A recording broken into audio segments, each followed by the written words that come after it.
साथियों, आप लोगों ने देखा होगा कि समाजवादी पार्टी के वरिष्ठ नेता और संभल से सांसद डॉक्टर शफीकुर रहमान बर्क से पत्रकारों ने पूछा कि क्या अखिलेश यादव मुसलमानों की लड़ाई लड़ रहे हैं। इस पर डॉक्टर शफीकुर रहमान बर्क ने कहा, जो समाजवादी पार्टी के सांसद हैं, कि आप अखिलेश यादव को छोड़िए, तमाम समाजवादी पार्टी मुसलमानों की कोई लड़ाई नहीं लड़ रही है।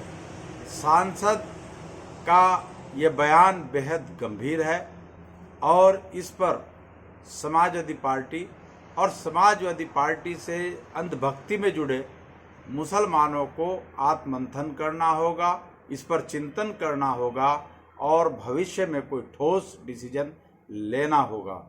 साथियों, आप लोग अच्छी तरीके से जानते हैं कि समाजवादी पार्टी के अंदर मतदाता के तौर पर अगर कोई मतदाता है तो वो सिर्फ और सिर्फ मुसलमान है। अदर जो कास्ट हैं, अदर जो जातियां हैं, जैसे ब्राह्मण, बनिया, ठाकुर, सैनी और जितनी भी ये जातियां हैं, इन सब के नेता तो समाजवादी पार्टी में मौजूद हैं, लेकिन इन समाजों की जो जनता है, मतदाता हैं, वो समाजवादी पार्टी को अपना वोट नहीं देती। ये हाल ही में संपन्न विधानसभा चुनाव के परिणाम भी आपको बताते हैं। दरअसल मामला क्या है, अखिलेश यादव के जो पिताजी हैं, अखिलेश यादव जी ने तो कभी कोई संघर्ष नहीं किया, उनके जो पिताजी हैं, उनकी राजनीति की शुरुआत कहीं और से है। जिस वक्त भारत के अंदर सेकुलरिज्म की आड़ में कांग्रेस दलितों और मुस्लिमों का वोट लेकर इन्हीं दोनों समाज पर जमकर जुल्म कर रही थी, इनका उत्पीड़न कर रही थी, उस दौरान आरएसएस भारतीय जनता पार्टी भी सत्ता पर काबिज होने की खातिर छटपटा रही थी।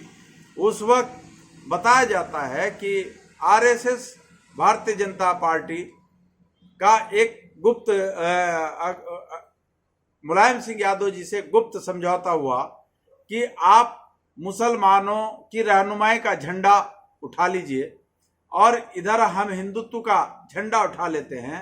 ये ऐसी नौबत क्यों आई कि उसी दरमियान अब से 35-40 साल पहले मान्यवर साहब काशी राम जी ने बाबा साहब डॉक्टर भीमराव अंबेडकर के सपनों के भारत का निर्माण करने की खातिर जो मिशन और विजन उन्होंने दिया था, उसकी खातिर उन्होंने बामसेफ का गठन किया। बामसेफ के बाद DS4 के बाद बहुजन समाज पार्टी का गठन कर लिया और जब ये गठन हो गया, उस वक्त जो एससी समाज था और बहुजन समाज का एक बड़ा हिस्सा वो साहब काशीराम के साथ बहुजन समाज पार्टी में चला गया।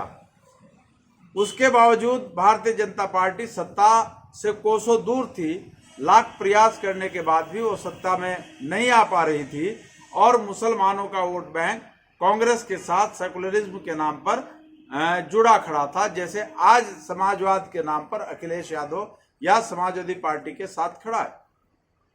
उस वक्त ये समझौता हुआ था कि कहीं मुस्लिम बुरखा और खुरपा का गठजोड़ ना हो जाए, यानी मुसलमानों का दलितों के साथ गठजोड़ ना हो जाए और भारत की सत्ता पर एक छत्र राज इनका हो जाए।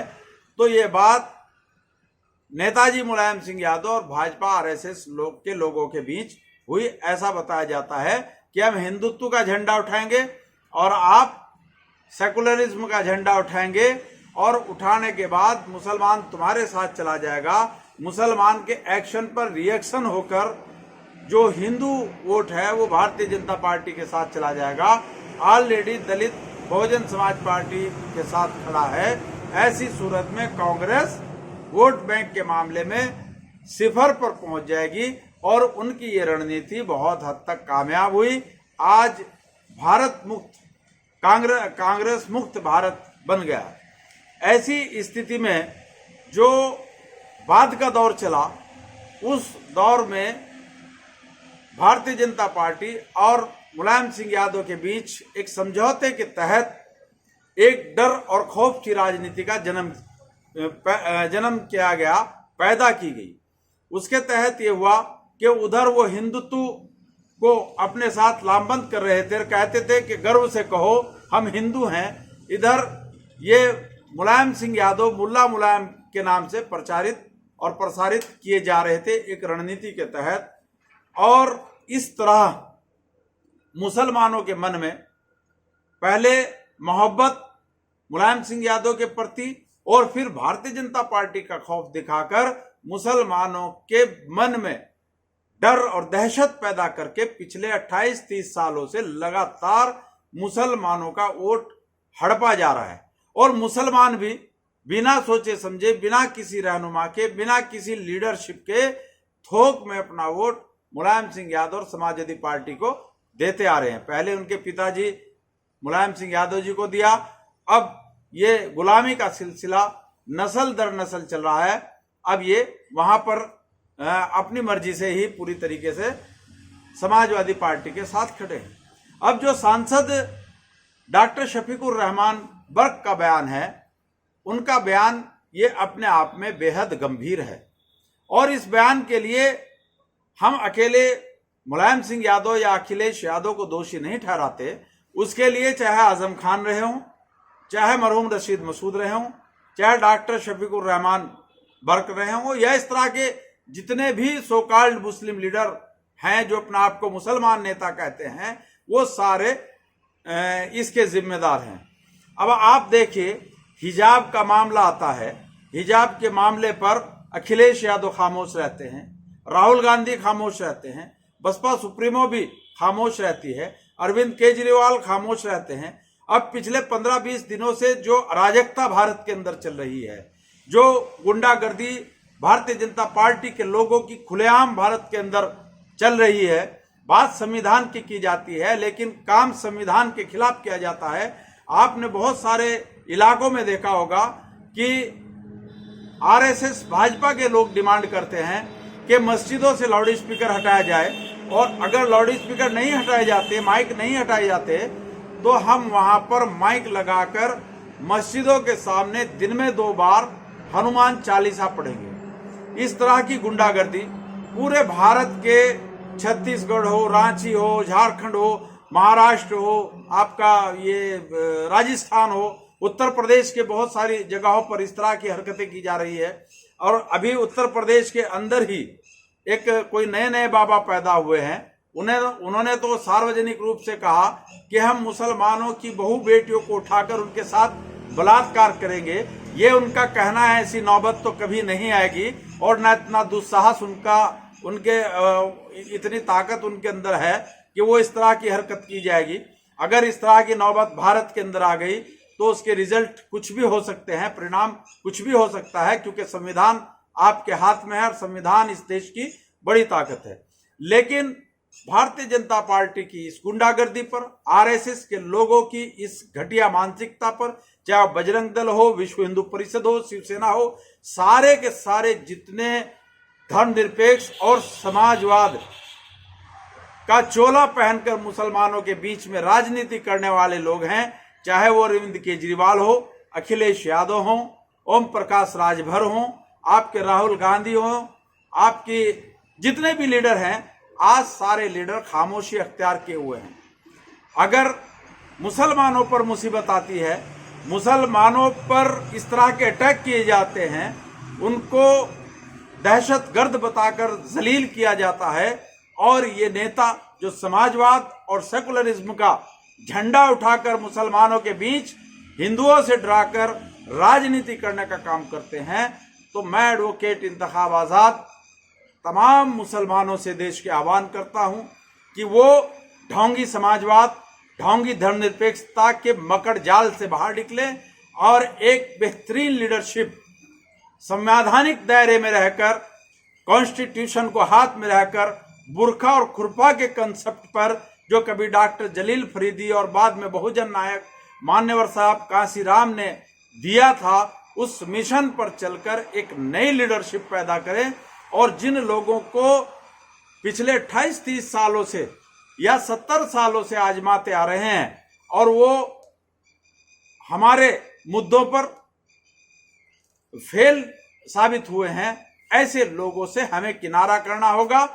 और अखिलेश यादव की तो मैं आपको बता रहा हूं, जब जब भी मुसलमानों पर जुल्म हुआ, जब जब भी मुसलमानों के साथ ज्यादती हुई, उनकी मस्जिदों पर अटैक हुआ, उनके मदरसों पर अटैक हुआ, उनके उलेमाए दीन को बुरा भला कहा, तब तब अखिलेश यादव और समाजवादी पार्टी के जो नेता हैं उनके मुंह में दही जम जाती है और वो खामोश होकर बैठ जाते हैं।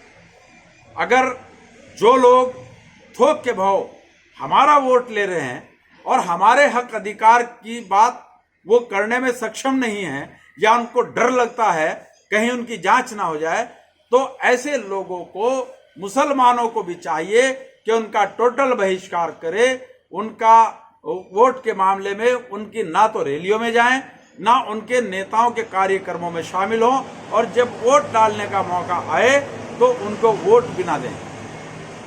क्योंकि मुसलमानों में राजनीति करने का एक बहुत बढ़िया सा फंडा है कि इनके अंदर हिंदुओं का इनके अंदर डर पैदा करो, पुलिस का खौफ पैदा करो और इनके वोट ले लो और सत्ता पर काबिज बैठ जाओ।